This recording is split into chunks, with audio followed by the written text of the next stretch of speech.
morning, shipmates. Now, most of you in the audience know that that's one of my favorite terms, and I use it a lot. And what it means, for those of you who may have not heard me speak before, is shipmates is my shorthand term of endearment for members of the Coast Guard family. The Coast Guard family being our active duty, reserve, auxiliary, and civilians. And also we have an extended family of our sister services, the other agencies within the Department of Homeland Security, etc. But there is one person in this audience today that refuses to be acknowledged as a shipmate. That is our ancient albatross, the Vice Commandant of the Coast Guard, Vice Admiral Vivian Cray. So to her, good morning, wingman.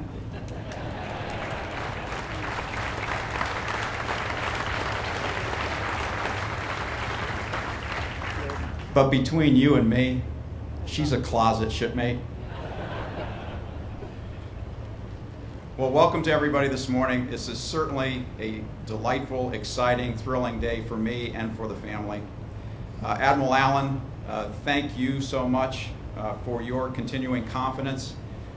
Thank you for giving me another 2 years or so to continue to serve my country, our country, in our United States Coast Guard.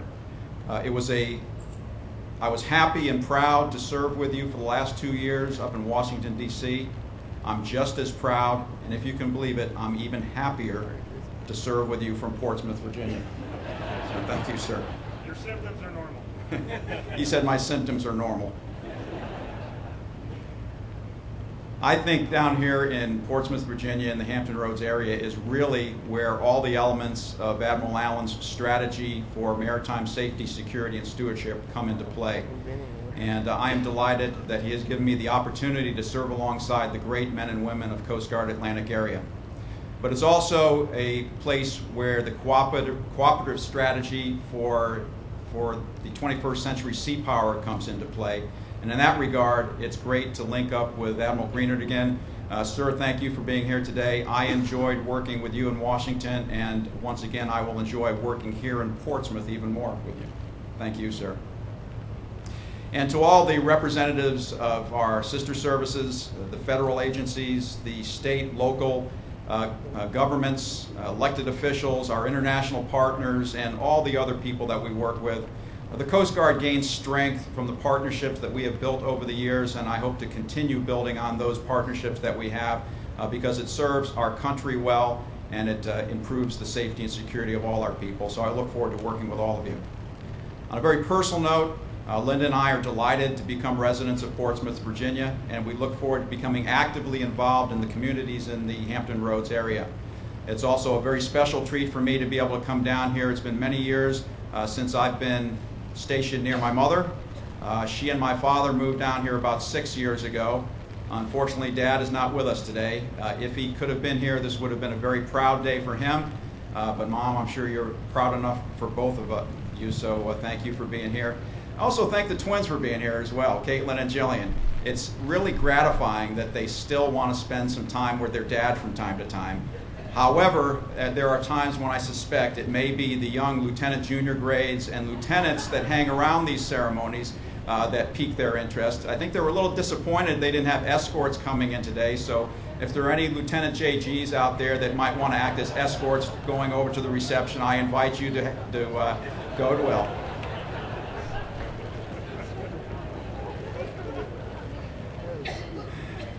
Well, this is turning into a really great Coast Guard day. As soon as I relieve, it starts raining. Isn't that a great omen? Well, this is not quite as bad because when I relieved in the Great Lakes 4 years ago, the Commandant, Admiral Collins at the time, actually had to leave town early because there was a front that came through. And I'll tell you what, it was one of the worst squalls I've ever seen in an entire career of going to sea. It came across Lake Erie. We had about a couple hundred boats break loose from marinas that day, so this little gentle rain is actually welcome and I think will cool things off a little bit. And it's going to remain a great Coast Guard day. But I want to thank Admiral Peterman for having the vision and foresight to have this ceremony down here at the waterfront. I know he played around with a couple of other locations, but I couldn't be more delighted to be here at the waterfront because being at the waterfront brings back many fond memories of years spent in the Coast Guard reminds me why I joined the Coast Guard, why I continued to serve in the Coast Guard, and even when I couldn't actively go to sea anymore as a cutter, why I still continue to come down to the waterfront.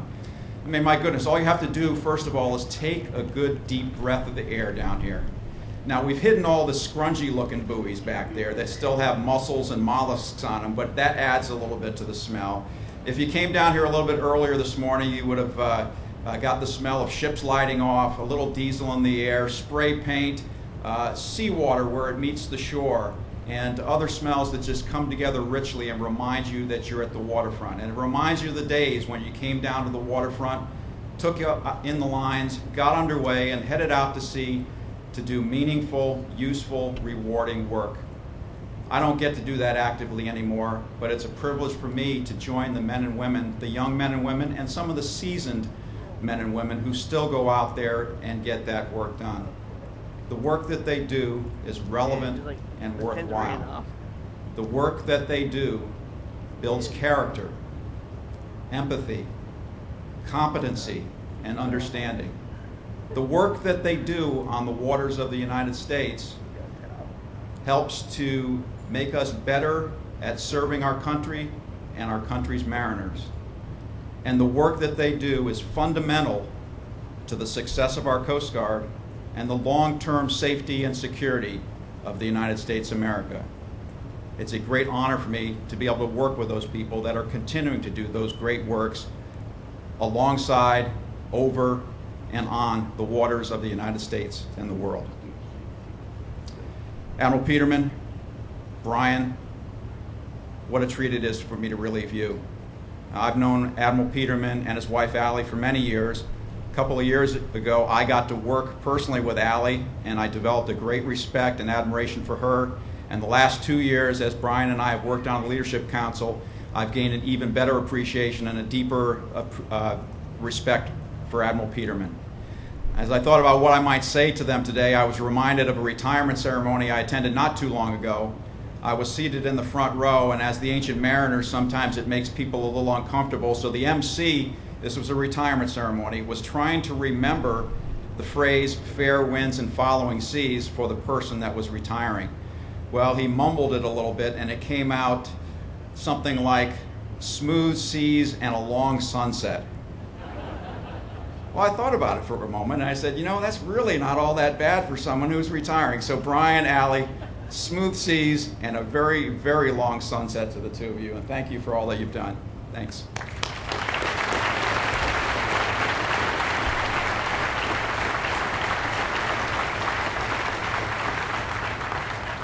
Admiral Brian Peterman leaves a great legacy of service to our country, and I've been thinking a lot about legacies recently. I've had the opportunity over the last few weeks to attend a couple of ceremonies, one for the change of watch for the ancient keeper of the Coast Guard, Master Chief Jack Downey, and the next was the change of watch for the ancient Albatross, where Rear Admiral Dave Kunkel retired. All three of the people that I've observed over the last few weeks, Admiral Kunkel, Admiral Peterman, and Master Chief Downey, leave great and rich legacies that we should rightly honor under the manners of our profession.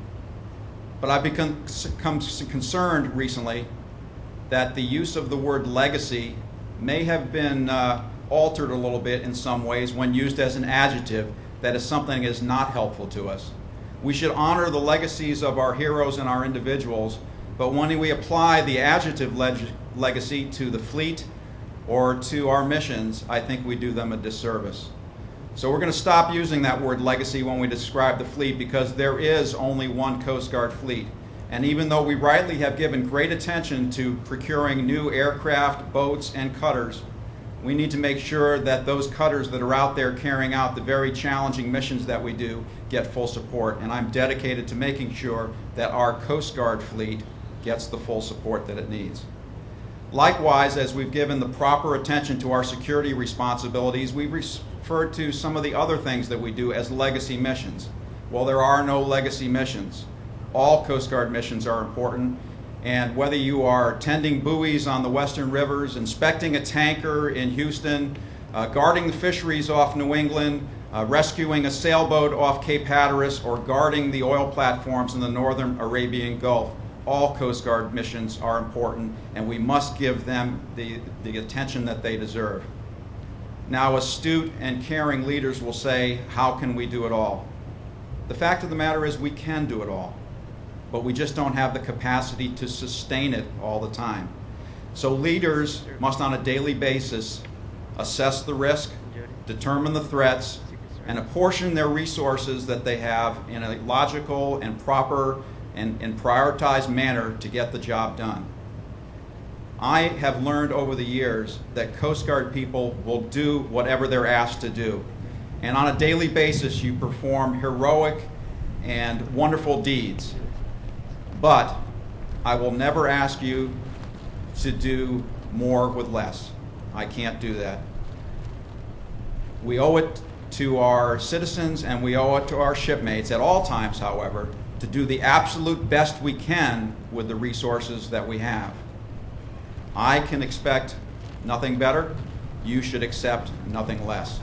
And I look forward to working with all of you and setting those priorities and making sure that the people that are out there and performing the missions get the proper support. Finally, I'm going to give and continue my attention to shipmates.